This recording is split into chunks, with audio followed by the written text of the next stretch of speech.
बिस्मिल्लाहिर्रहमानिर्रहीम। प्रीतनगर जे तमाम सब्सक्राइबर्स खे अस्सलाम वालेकुम। उमेद त ख़ुश हूंदा, आबाद हूंदा, अल्लाह ताला जे रहम ऐं करम जे साए में हूंदा।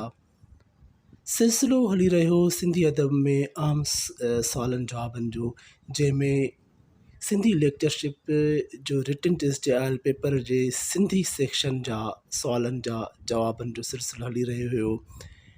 हिन पेपर में 80% सिंधीअ में सवाल हुया, बाक़ी 20% जनरल नॉलेज हुई।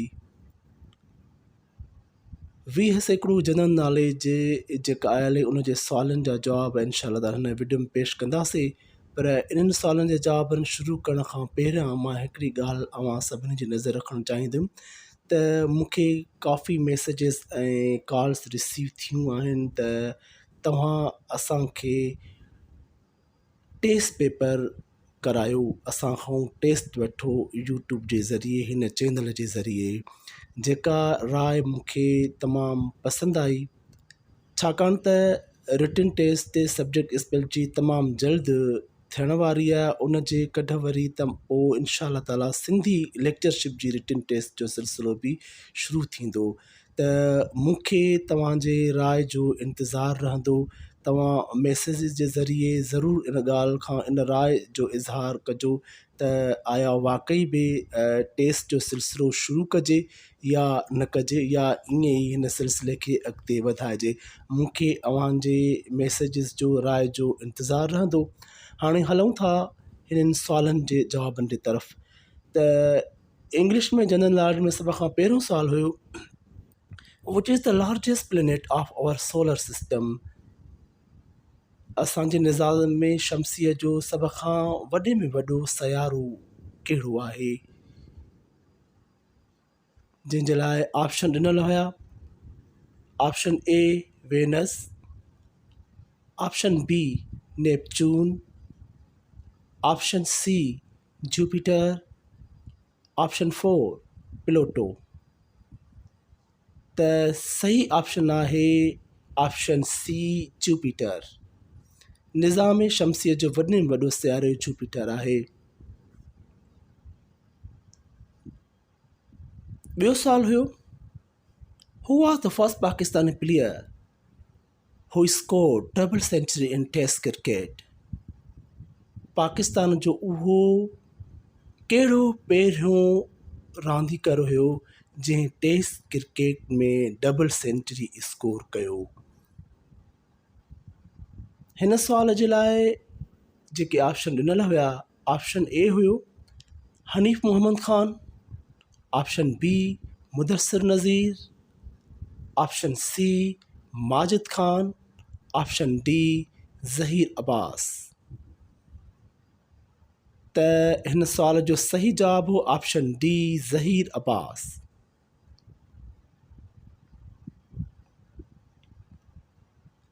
अगलो सुवाल हुयो, how many districts are there in Sindh province. Sindh सूबे में घणा ज़िला आहिनि? जंहिंजे लाइ ऑप्शन ॾिनल हुया। Option A 32 32, option B 30 30, option C 28 28, option D 31 31। त सही ऑप्शन आहे ऑप्शन बी 30 30।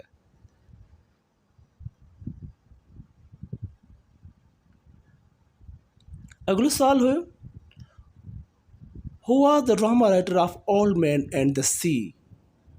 ड्रामे old man and the sea जो राइटर लेखक केरु हो? जंहिंजे लाइ ऑप्शन मिलियल आहे। Option A Samuel Johnson, option B Ernest Hemingway, option C William Shakespeare ऐं ऑप्शन डी विक्टर हुगो। त हिन सुवाल जो सही जवाबु हुयो ऑप्शन बी अर्नेस्ट हेमिंगवे।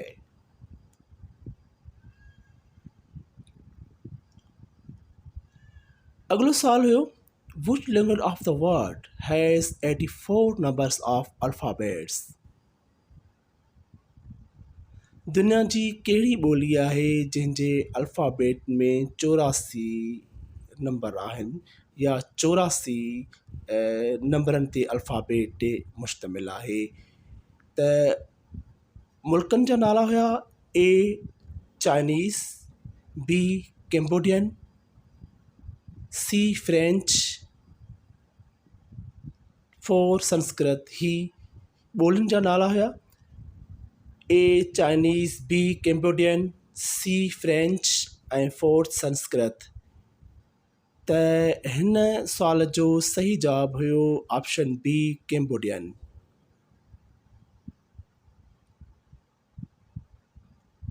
अगलो सवाल हुयो Which is the birthplace of Albert Einstein?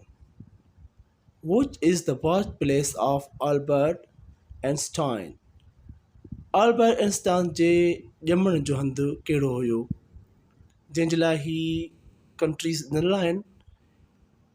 ए हुयो France, B Germany, C USA ऐं डी इंग्लैंड। जंहिंजो सही जवाबु हुयो ऑप्शन बी जर्मनी।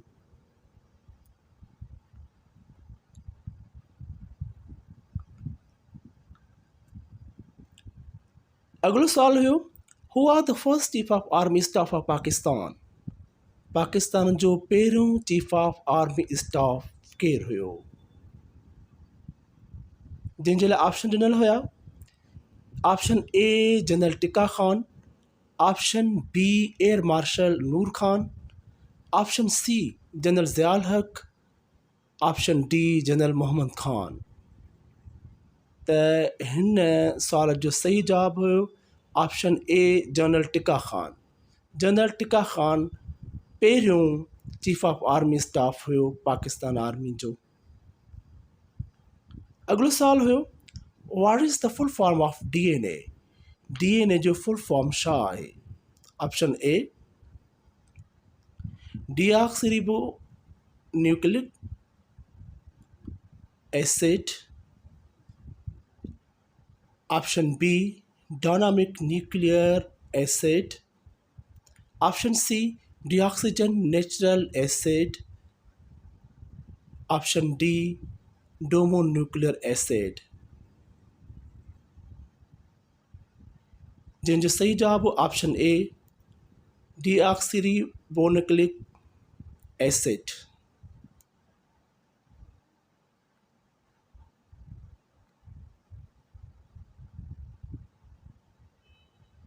अगलो सवाल हुयो where is the first wind power plant of Pakistan located? Pakistan जो पहिरियों विंड पावर प्लांट किथे वाक़ियो आहे या किथे आहे? जंहिंजे लाइ ऑप्शन ॾिनल हुया ए लारकाना, बी ठट्टा, सी हैदराबाद, डी कश्मीर। हिन सुवाल जो सही ऑप्शन आहे ऑप्शन बी ठट्टा। पाकिस्तान जो पहिरियों विंड पावर प्लांट ठट्टे में आहे। अगलो सवाल हो Which country sun seen during midnight twice a year? Which country sun be seen during midnight twice a year? कहिड़े मुल्क में सिज साल में 2 दफ़ा विच राति जो ॾिठो वेंदो आहे? जंहिंजे लाइ मुल्क आहिनि A Norway, B Japan, C New Zealand, D Denmark. हिन सुवाल जो सही जवाबु हुयो नॉर्वे। ही 10 सुवाल हुया 2019 जे रिटन टेस्ट लेक्चरशिप सिंधीअ जे रिटन टेस्ट जे पेपर में। इंशाअल्लाह ताला वरी ॿी वीडियो में टेस्ट पेपर सां या ॿी अहम सुवालनि जे जवाब जे वीडियो सां अव्हांजे ख़िदमत में हाज़िर थिबो। अस्सलाम वालेकुम। तव्हांजे राय जो इंतज़ारु रहंदो। अस्सलाम वालेकुम।